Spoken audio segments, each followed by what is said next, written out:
FM. Serikali yenye imekaa uongozini, Ruto hajafanya lolote. Bado tunaona ile faida, bado haijafika. Habari kwa uketo kuhusu matukio tofauti yanayogusa mzunguko wa maisha yako moja kwa moja. Kama nchi bado tunaangalia ile. Ningeomba tu vijana wenzangu, maelezo yanayotendeka kwa sasa katika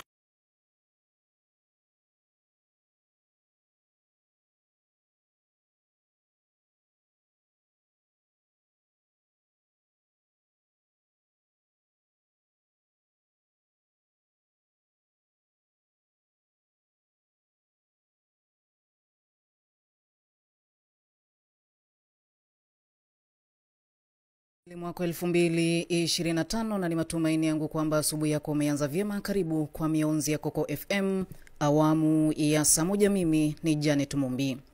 Na nikianza taarifa ni kwamba mwanaharakati wa kukabiliana na mihadarati kanda ya Pwani Famau Mohamed Famau amepongeza Rais William Samoei Ruto kwa kuondoa baadhi ya vigezo vilivyotumika kuwapiga msasa watu wanaotafuta huduma za usajili wa vitambulisho vya kitaifa. Famau anasema kuwa baadhi ya vigezo hivyo vilikuwa kero kwa vijana wengi hapa nchini, hivyo kuondolewa kwa hilo ni afueni kwaona kutowasaidia kupata stakabadhi hiyo kwa haraka. Famau ambaye pia ni kiongozi wa dini ya Kiislamu amesema kupitia hatua hiyo asilimia kubwa ya vijana hapa nchini watawezeshwa kupata vitambulisho hivyo vya kitaifa.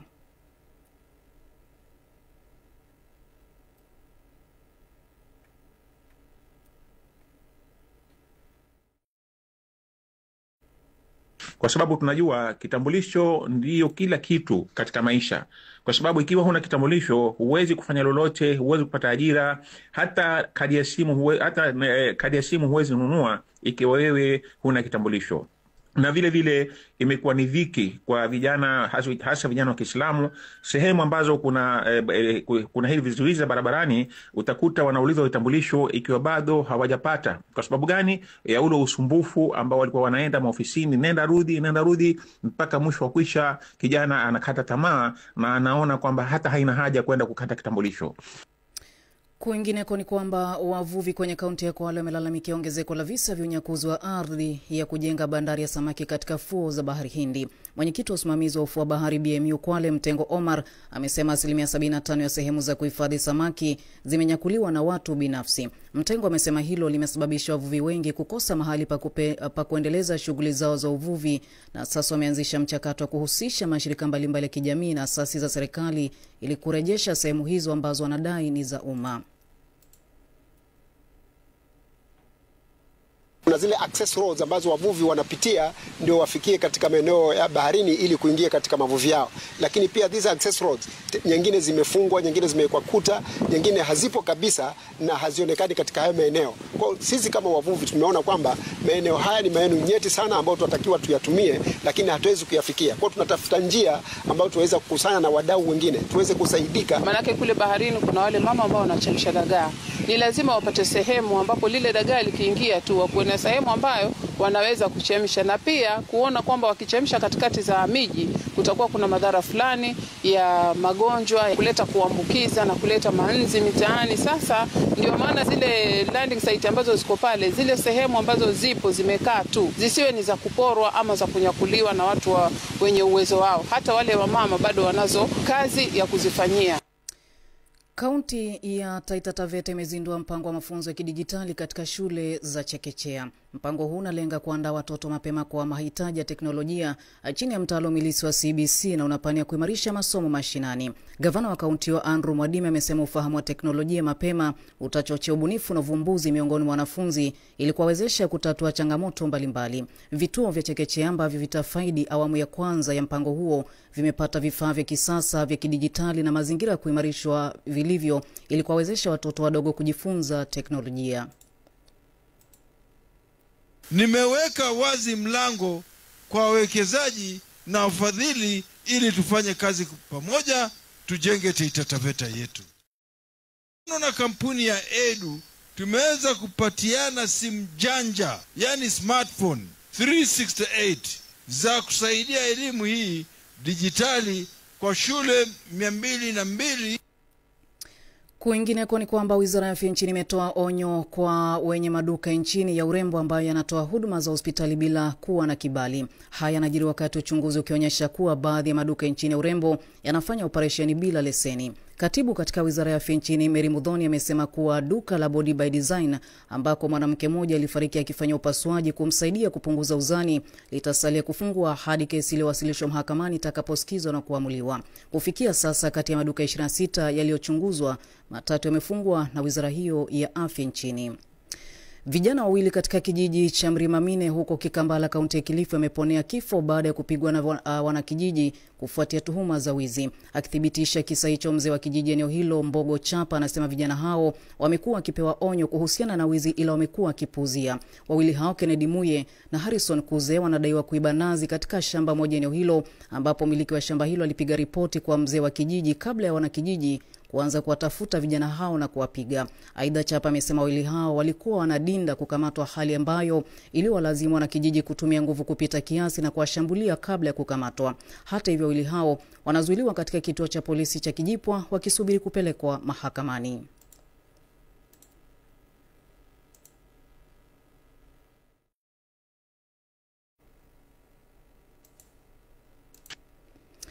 Na nikizidi kusonga mbele ni kwamba idara ya watoto kaunti ya Kwale inasema haitasita kuwachukulia hatua za kisheria wakazi wanaendeleza mila potofu za ukeketaji kutoka jamii zinazohusishwa na mila hizo. Kulingana na afisa watoto eneo bunge la Lungalunga Elizabeth Karioki, visa vya ukeketaji vimekuwa vikitekelezwa kwa siri mno, hususan katika jamii wa Masai wanaoishi katika eneo bunge hilo, huku akitaja hatua hiyo kukiuka haki za watoto. Ameitaka jamii kukomesha dhulma za kijinsia dhidi ya watoto wa kike na badala yake kuhakikisha wanalinda haki zao ipasavyo.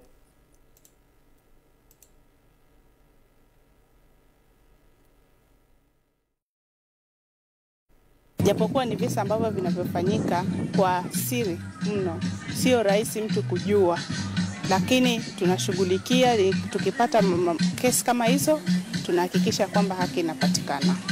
Kuna dhulma zingine kando na ukeketaji kwa wasichana, kuna mimba za mapema, kuna watoto kufanyishwa kazi ya kuchunga, awapeleki shuleni kwenda kupata elimu, naye msichana akiwa anaozeshwa kabla ya umri wake kutimia, na basi anapata msichana ndoto zake hatimizi.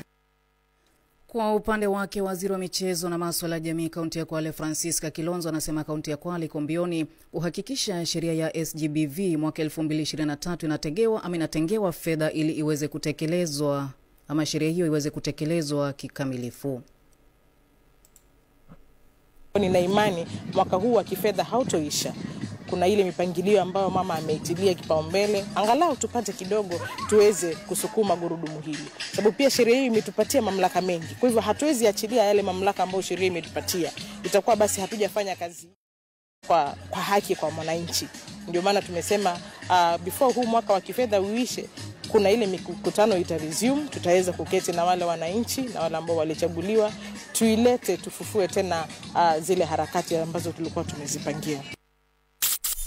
Hii ni mionzi ya Coco FM. Wasomaji wenye tajriba katika tasnia ya habari wakikuletea taarifa kwa wakati pindi yanapotendeka, tena kwa ufasaha bila kuficha, zuisi wala kukawia. Hii ni mionzi ya Coco FM.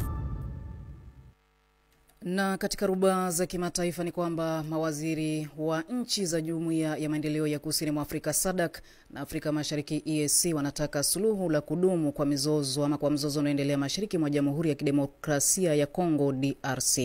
Mawaziri wamekutana mjini Dar es Salaam, Tanzania katika kikao kinachotangulia mkutano wa marais wa jumuiya hizo utakaofanyika leo ili kutafuta suluhu kuhusiana na mgogoro huo. Waasi wa M23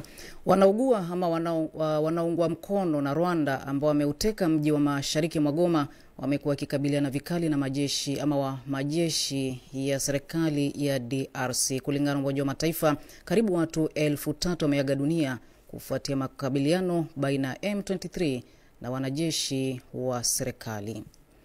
Ni saa 1:10 zimekatika, na kufikia hapo sina la ziada kutoka kwangu ila kutamatisha mionzi ya Coco FM awamu ya saa 1. Mimi ni Janet Mumbi.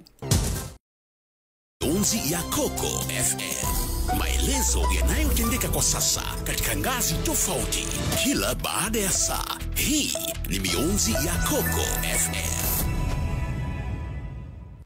Mtswana